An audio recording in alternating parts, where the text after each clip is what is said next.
नमस्कार दोस्तों, आज हम श्रीमद् भगवत गीता के प्रथम अध्याय का 12वां श्लोक पढ़ने जा रहे हैं।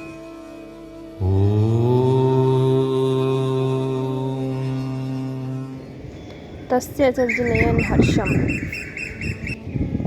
दुर्योधन को हर्षित करते हुए भीष्म जी ने शंख बजाया। ऐसा कहकर संजय ये भाव प्रकट कर रहे हैं कि पितामह भीष्म की शंख वादन क्रिया मात्र से दुर्योधन के हृदय में हर्ष उत्पन्न हो ही जाएगा। भीष्म जी के इस प्रभाव को घोतन करने के लिए ही संजय आगे प्रतापवान विशेषण देते हैं। कुरुवृद्धः। यद्यपि कुरुवंशियों में आयु की दृष्टि से भीष्म जी से भी अधिक वृद्ध ब्राह्मण थे, जो कि भीष्म जी के पिता शांतनु के छोटे भाई थे, तथापि कुरुवंशियों में जितने बड़े बूढ़े थे, उन सब में भीष्म जी धर्म और ईश्वर को विशेषता से जानने वाले थे। अतः ज्ञान वृद्ध होने के कारण संजय भीष्म जी के लिए कुरुवृद्ध शब्द विशेषण देते हैं। प्रतापवान। भीष्म जी के त्याग का बड़ा प्रभाव था। वे कनक कामिनी के त्यागी थे, अर्थात उन्होंने राज्य भी स्वीकार नहीं किया और विवाह भी नहीं किया। भीष्म जी अस्त्र शस्त्र को चलाने में बड़े निपुण थे और शास्त्र के भी बड़े जानकार थे। उनके इन दोनों गुणों का भी लोगों पर बड़ा प्रभाव था। जब अकेले भीष्म अपने भाई विचित्रवीर्य के लिए काशी राज्य की कन्याओं को स्वयंवर से हर कर ला रहे थे, तब वहां स्वयंवर के लिए इकट्ठे हुए सब क्षत्रिय उन पर टूट पड़े, परंतु अकेले भीष्म जी ने उन सबको हरा दिया। जिनसे भीष्म अस्त्र शस्त्र की विद्या पढ़े थे, उन गुरु परशुराम जी के सामने भी उन्होंने अपनी हार स्वीकार नहीं की। इस प्रकार शस्त्र के विषय में उनका क्षत्रियों पर बड़ा प्रभाव था।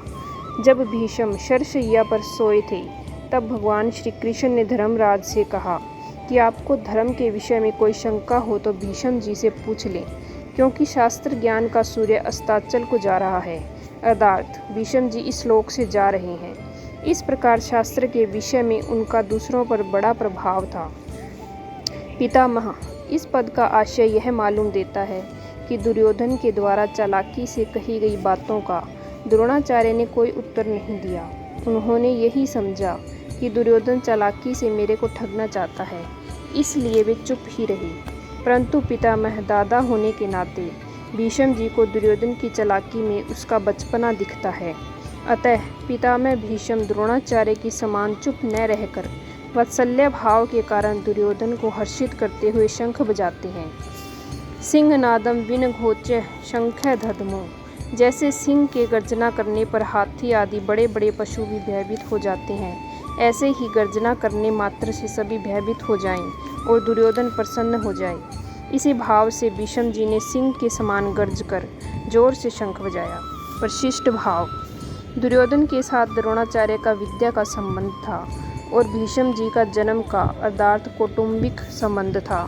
जहाँ विद्या का संबंध होता है वहाँ पक्षपात नहीं होता, परंतु जहाँ कौटुंबिक संबंध होता है वहाँ स्नेहवश पक्षपात हो जाता है। अतः दुर्योधन के द्वारा चालाकी से कहे गए वचन सुनकर द्रोणाचार्य चुप रहे, जिससे दुर्योधन का मानसिक उत्साह भंग हो गया। परंतु दुर्योधन को उदास देखकर कौटुंबिक स्नेह के कारण भीष्म जी शंख बजाते हैं। संबंध। पितामह भीष्म के द्वारा शंख बजाने का परिणाम क्या हुआ, इसको संजय आगे के श्लोक में कहते हैं।